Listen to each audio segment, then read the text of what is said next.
Thank you to Masterworks for sponsoring Natural World Facts.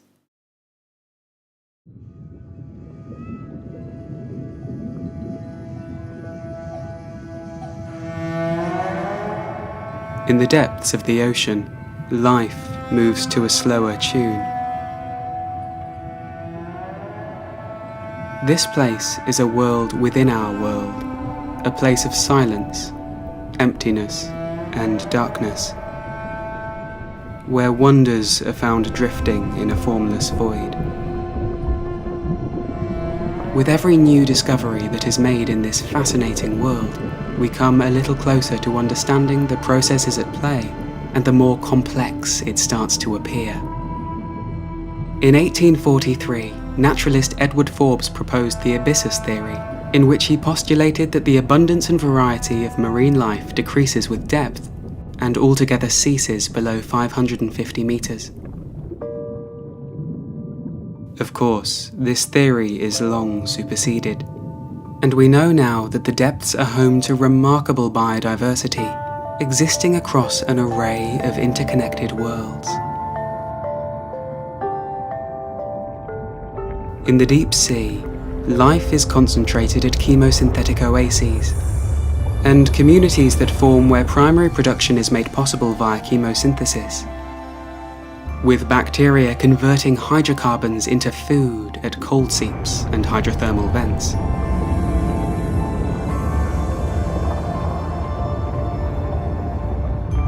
And although these oases are hotspots for life, treasures can still be found elsewhere in the deep sea, but adapted to an entirely different set of challenges. The non-chemosynthetic regions of the deep are divided into two very different worlds. First is the midwater, an ecosystem that encompasses the water column, where pelagic wanderers tread migratory routes that span entire oceans. And planktonic drifters and their predators take part in bioluminescent light shows, glimpsing in the dark. Suspended, drifting, moving in tune with the currents while conserving vital energy. And below lies the deep dark benthos, the world of the deep sea floor, like the surface of an alien planet. A kingdom of mud and ooze, where sessile creatures cling to any solid outcrop they can find, reaching hungrily into a shower of scraps and debris. The deep sea floor is, at first glance, a place of filth and decay, destitute, perhaps, and full of horrors. But if we look a little closer, we uncover a place of beauty. A realm where corals craft mighty kingdoms on the seamount crusts, where the delicate structures of sponges provide refuge for others, and where scavengers attend bountiful feasts that last for decades.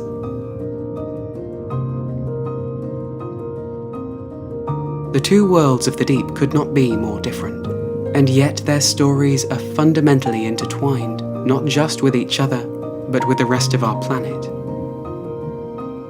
Let's dive in and explore the wonders of the first of these worlds, the midwater.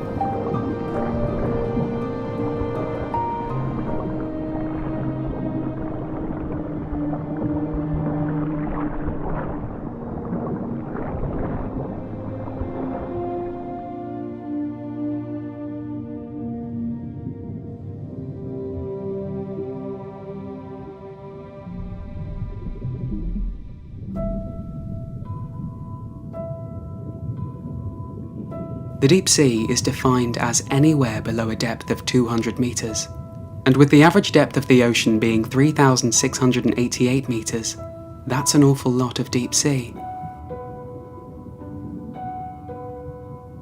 Almost all of it falls within the midwater, a region that encompasses more than 1 billion cubic kilometers of living space.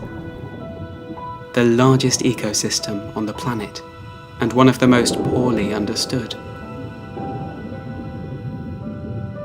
Despite being an endless void, it is not a uniform world.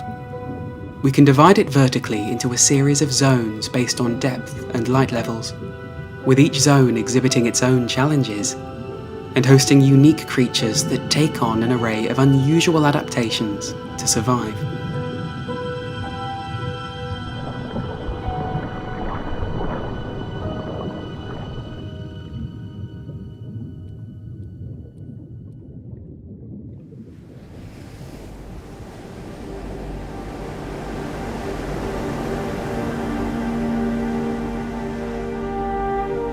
This is RV Falkor 2, one of the most advanced research vessels in the world, on a mission to discover our vast ocean ecosystem.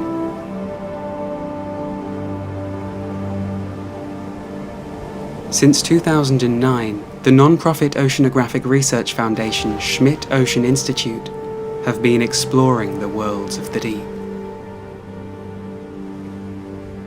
Across more than 80 research expeditions, they have helped shed a light on the wonders lurking in the ocean's depths. Their remotely operated vehicle, Sebastian, has opened a window into this realm for all to see. Outfitted with a suite of sensors and a 4K camera, Sebastian is well equipped to explore the depths.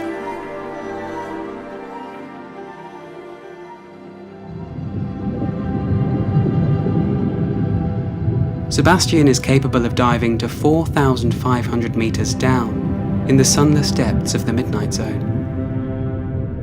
But in order to understand the unique conditions and challenges of life in deep-sea midwaters, we have to begin at the surface.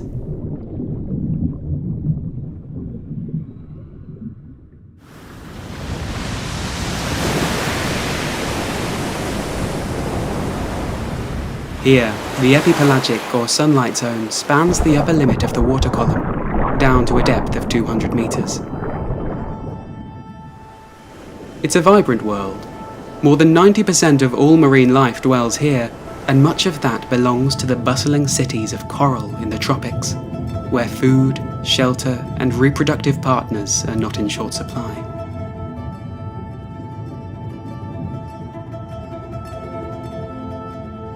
Even out in the high seas, the sunlit waters host an astounding array of life.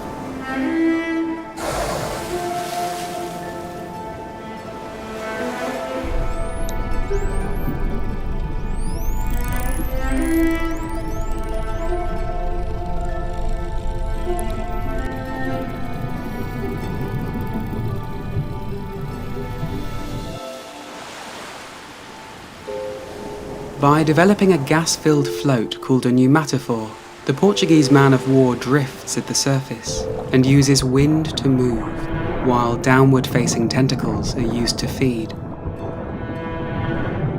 They are members of the Neuston, a community of floating animals that reside at the interface of air and water. Primary production is made possible near the surface by the rays of sunlight that filter through the waves.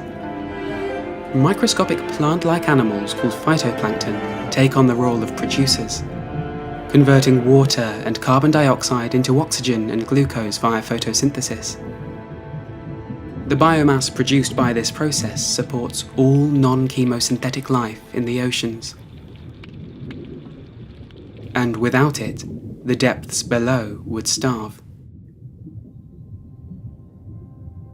Dip below the epipelagic, and we enter a world of gloom. This is the twilight zone, or the mesopelagic.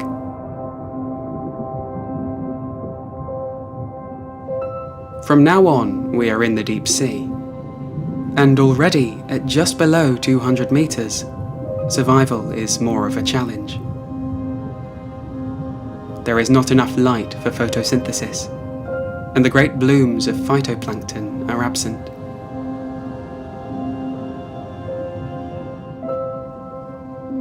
The only food source is a steady shower of fecal pellets and dead material. Organic particles called marine snow, gently sinking from the bustling world of sunlight up above. The presence of this marine snow gives rise to a unique niche that animals can exploit, and the great expanse of gloom brings forth the weird and wonderful. many of these treasures are gelatinous zooplankton, swept by deep currents and unable to move against them. A host of delicate nomads, drifting through the expanse.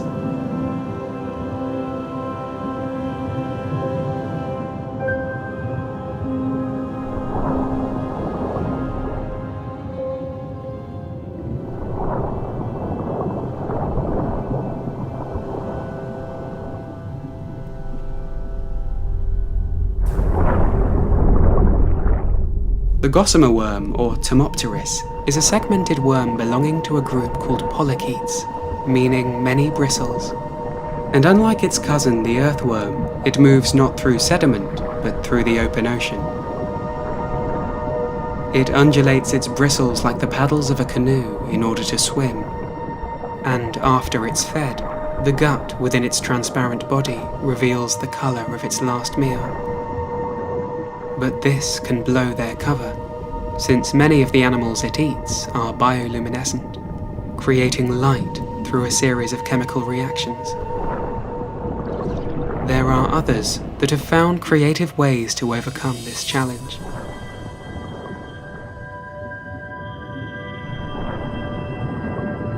The bloody belly comb jelly undulates its hair-like cilia to attract prey, reflecting light to cast a rainbow shimmer. It takes on a deep red colour to blend in, since the wavelengths of red light do not reach the deep sea. So, astonishingly, adopting a red coloration conceals the stomach and filters out any light being emitted by the prey within while they're digested.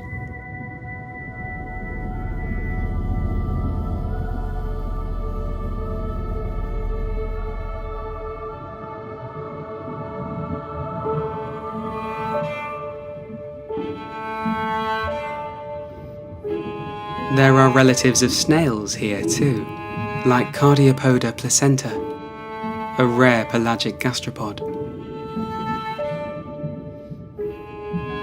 And another species, Carinaria japonica, with its large swimming fin, seems to prefer swimming upside down in search of prey.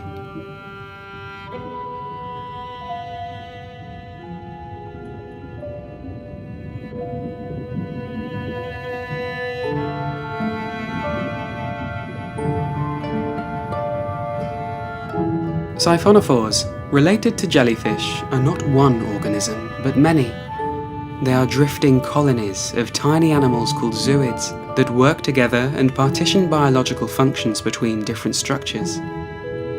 Nectophores act as swimming bells, assisting in propulsion in much the same way as the umbrella of a jellyfish. Pneumatophores help with buoyancy. And at the far end, gastrozooids dangle tentacles lined with stinging cells into the water. And it's their job to capture prey. The colonial way of life mirrors that of multicellular organisms, with the zooid structures seeming homologous to organs, but it gives the siphonophores a unique advantage. In most animals, damage to one organ or physical structure can be fatal, but if individual zooids become damaged, it's less likely to affect the entire colony. They repeatedly clone themselves, and can become effectively immortal.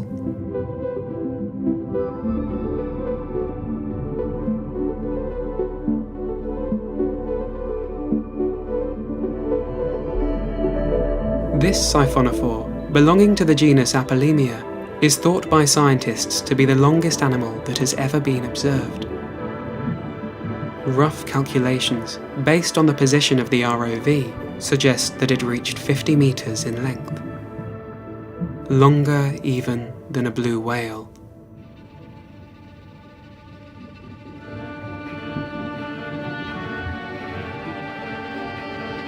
Many tunicates are also colonial, like pyrosomes, and floating necklace-like salps. All of these plankton examples can be classified as holoplankton, meaning they are permanent members of the plankton throughout the entirety of their life cycles. Meroplankton, on the other hand, are only planktonic temporarily, and are typically the larval stages of fish, or species that spend the adult stages of their life cycles in the benthos, far below, like mollusks, crustaceans, and echinoderms, who will one day settle on the sea floor.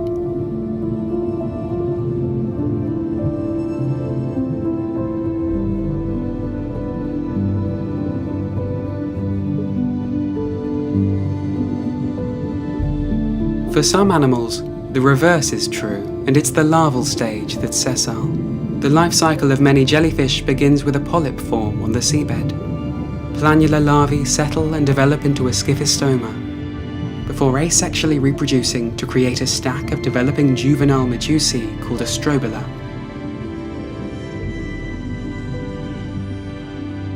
These juveniles bud off one by one, and develop into pelagic adult forms of jellyfish.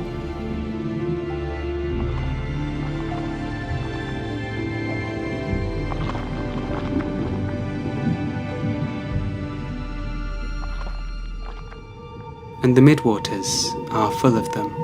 But since the sea floor is so far away, many jellyfish here lack a polyp stage altogether, and complete their entire life cycles in the water column.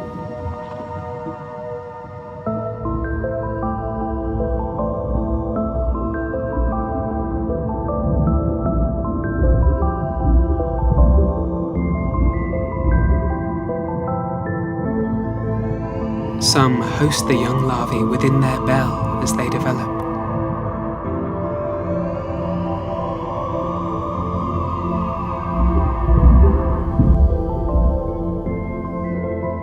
The dinnerplate jelly swims with its tentacles extended forward, a technique that allows them to stealthily sneak up on larger prey without startling them with large water movements.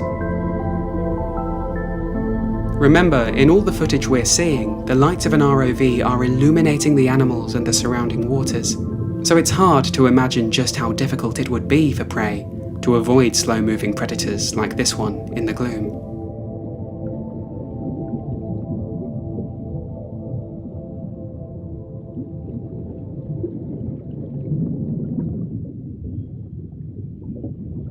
There are also active swimmers, nekton rather than plankton, and a great number of them are cephalopods, the squid, octopus, and cuttlefish. The largest and most intelligent of the ocean's invertebrates. They are mollusks, related to snails and bivalves, but their basic body structures are modified and specialized to make the most of life in the open ocean. The mantle has become streamlined, and a modified foot serves as a set of 8 or more arms.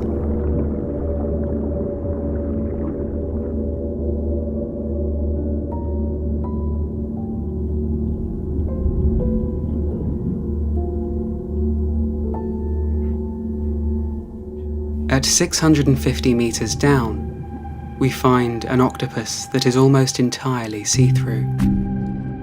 This is a glass octopus, and it's around 40 centimeters long. The eyes are one of only a few structures visible within its glass-like mantle.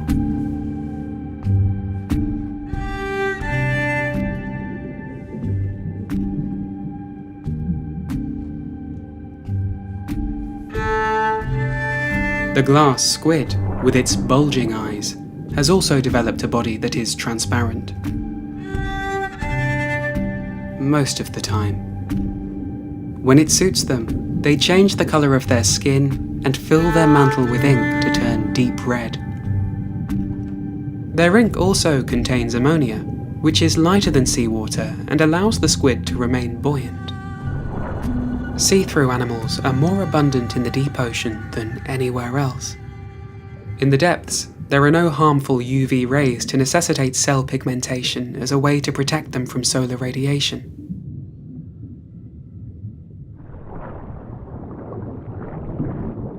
Inking is also used for defense. When spooked, squids flee quickly and leave behind a shroud of ink in the form of a cloud, rope, or other shape, resembling ghostly apparitions in the gloom.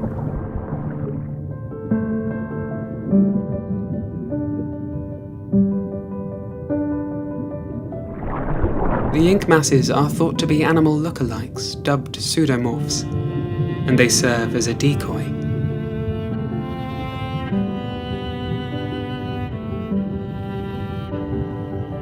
Some look like comb jellies or jellyfish, others resemble siphonophores.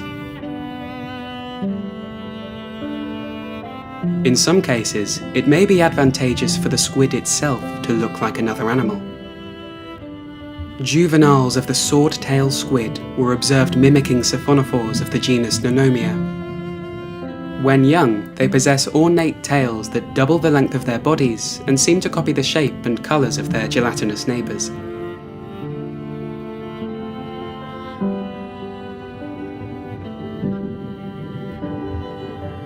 They even position their tentacles in such a way that makes the deception more convincing.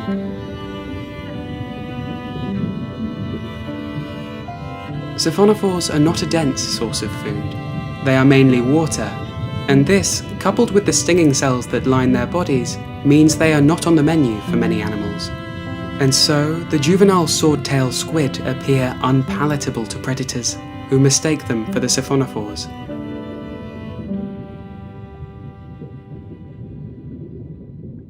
In their adult form, chiro-toothed squids become impressive hunters.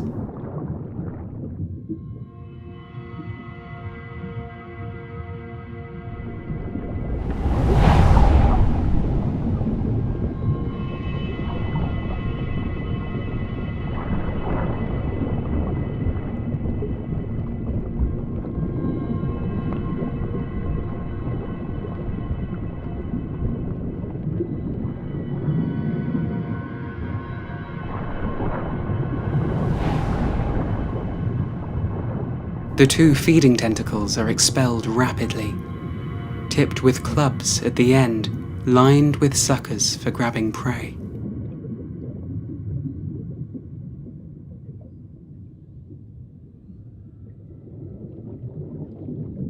For nearly all creatures of the Twilight Zone, there is one thing that gives them away to predators. When they are seen from below, their dark silhouettes stand out against the low levels of downwelling light. But this challenge has given rise to some rather creative methods of camouflage. Some use countershading, expressing darker pigments on their upper body and lighter colours below in order to blend in from all angles.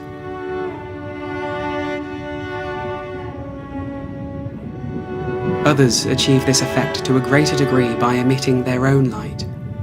Bioluminescence, produced from glandular organs called photophores that line their bodies with a pattern of glowing dots, like those of the firefly squid.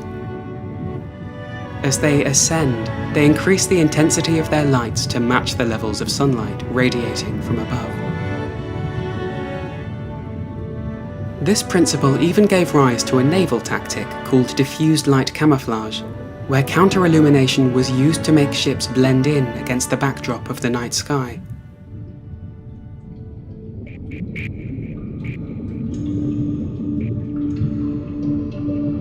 Counter-illumination is one of 3 dominant methods of camouflage that midwater species employ to resemble their environment. The second is transparency, like we saw in the planktonic drifters and glass squid. And the third is silvering.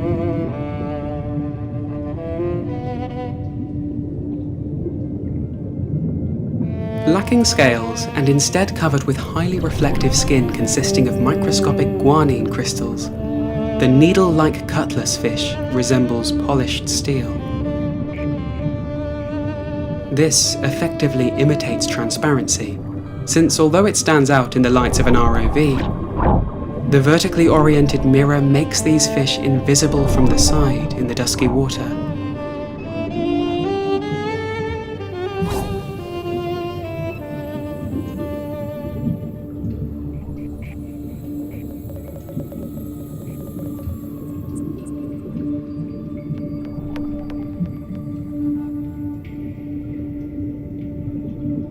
It's so effective that almost all upper ocean fish, including sardines and herring, use silvering to blend in.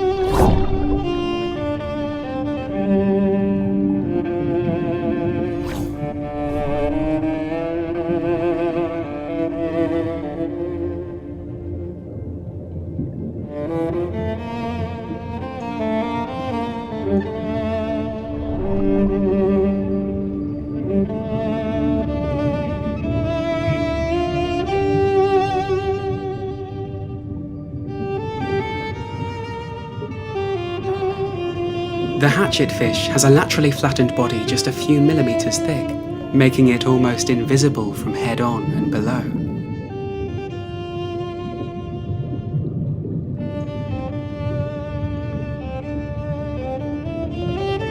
And on its skin, the guanine crystals are perfectly spaced to scatter any light. But they also manipulate this light and funnel it downwards towards a set of photophores on its belly, where it contributes to their counter-illumination.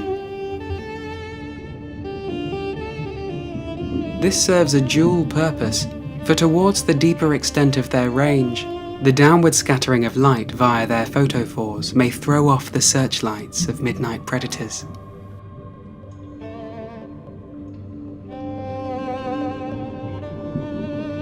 Silvering is found in cephalopods too, using not guanine but proteins called reflectins to create a mirror-like effect.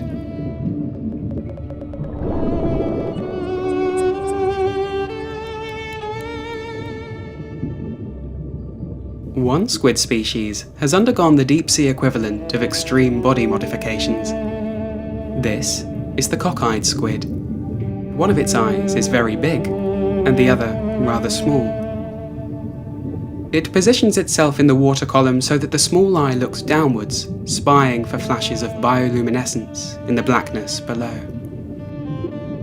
Meanwhile, the large eye looks up. A bulbous tubular shape takes in as much downwelling light as possible, and a yellow lens may allow it to see through the counter-illumination of prey.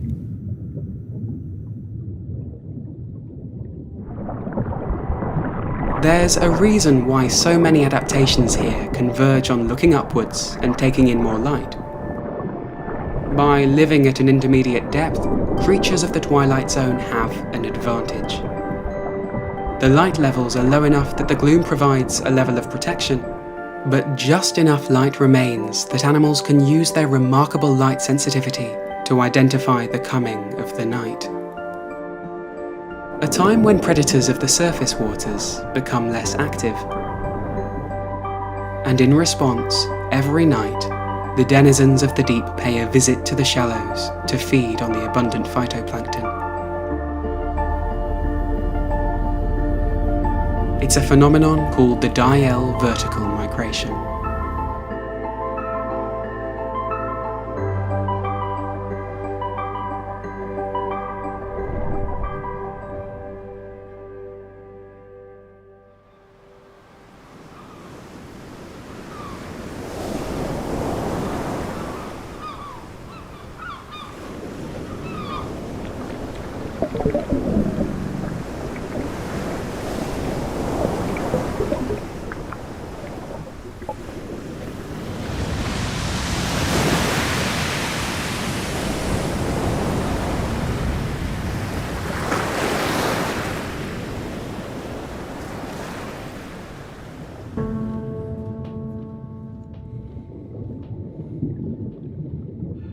As night falls, vast numbers of animals rise from the depths of the mesopelagic under a blanket of darkness.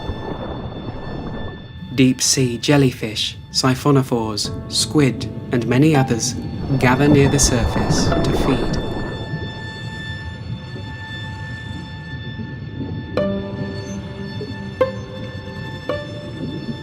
In their wake, the entire food web of the mesopelagic follows, and up from the depths come the innumerable sharks, fish, squid, and all manner of deep-sea predators. These vertical migrations unite planktonic organisms and their predators in a constant cycle of movement. Together, They form the largest synchronous migration on planet Earth.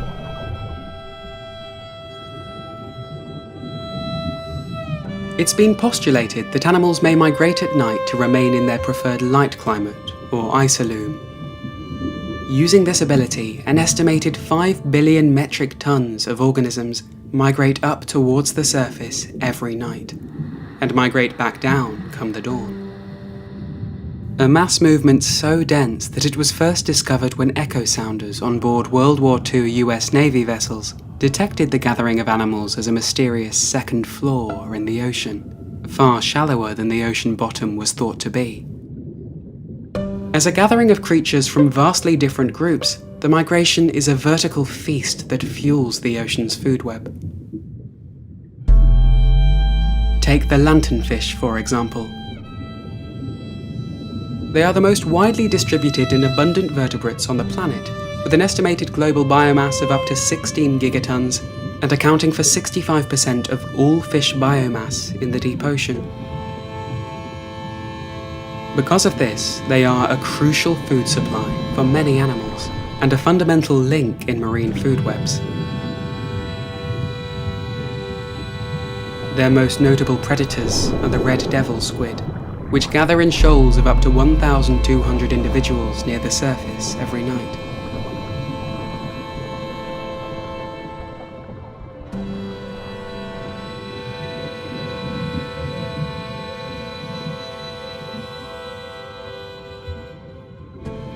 Their entire bodies flash red and white to signal to other members of the shoal, though the reason is unknown.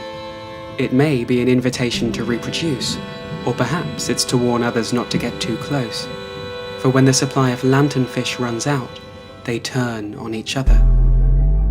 Cannibalism is rife among red devils, as studies of their stomach contents revealed the remains of fellow squid in a quarter of specimens. This could explain how they're able to grow so large so quickly, reaching well over a meter long in less than a year.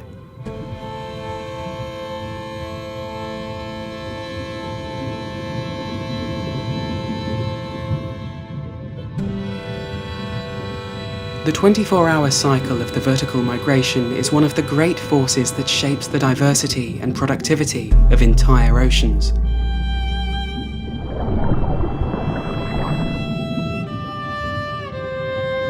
It shows off the ability of life to make use of cycles and cues that allow them to exploit resources in different habitats. Life in the deep sea would be nowhere near as diverse without the migration. It fulfills an important role in the biological pump, since the phenomenon sees midwater organisms feeding at the surface and bringing the acquired biomass, along with an enormous amount of carbon, down to depth. Here, a few different processes see the carbon make its way to the sea floor. It enters deep food webs via predation and sinks through the water column in the form of marine snow and fecal pellets. This provides not only a means of sequestering carbon away from the atmosphere, but also a vital ecosystem service to deeper dwelling communities by providing a more direct pathway for food to reach the midnight zone below, where the total absence of sunlight makes vertical migrations far more challenging. And so, below around 1,000 meters, there is a sharp decline in biodiversity. You could travel through this zone for hours and see very little. And yet, it is not a dead zone. Far from it. Although a challenging world, it is also a stable one, where the direct influences of the sun, the waves, and the tides are not felt.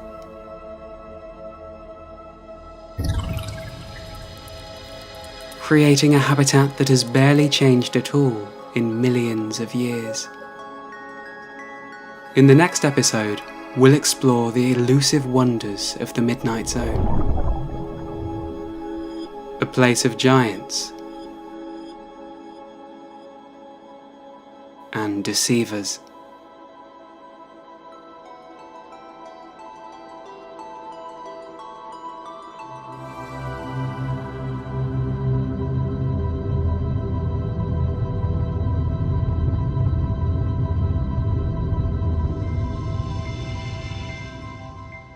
Huge thank you to Masterworks for sponsoring Natural World Facts and helping to support my filmmaking. Masterworks are a leading firm for buying and trading shares in multi-million-dollar blue-chip artworks, making it possible for anyone to invest in these works at a fraction of the cost. Their pioneering approach has consistently delivered impressive returns of 15, 25, and even 35% to investors, and has handed back a profit with each exit, rewarding everyone who participated.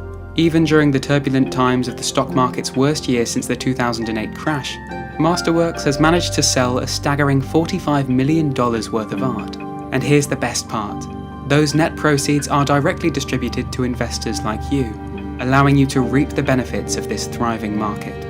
Experts predict that the art market is far from reaching its peak.